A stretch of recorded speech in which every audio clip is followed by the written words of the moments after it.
All right, man. Welcome to Crow 777 Radio. This is a bumper for episode 410. Jason Lindgren is with me, and Kyle Denton from Tippy Canoe Herbs. Herbs are quite a thing. It's been about, over the last 100 years, the way we use them has changed drastically. Basically, most of us cook with them occasionally.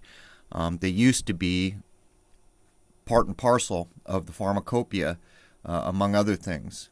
As a matter of fact, I think we could say safely without herbs in the plant kingdom, we couldn't exist here. But now the tide is turning, and people are taking a new interest in herbs, and for good reason.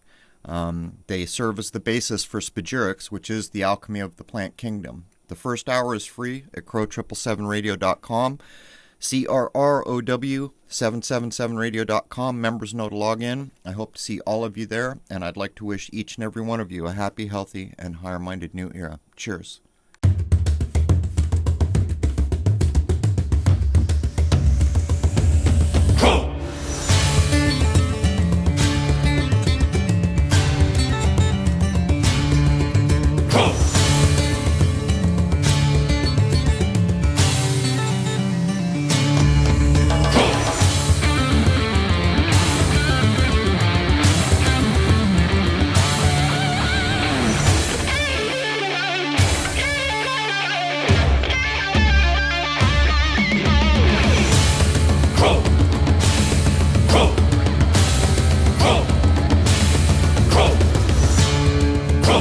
Belief is the enemy of knowing.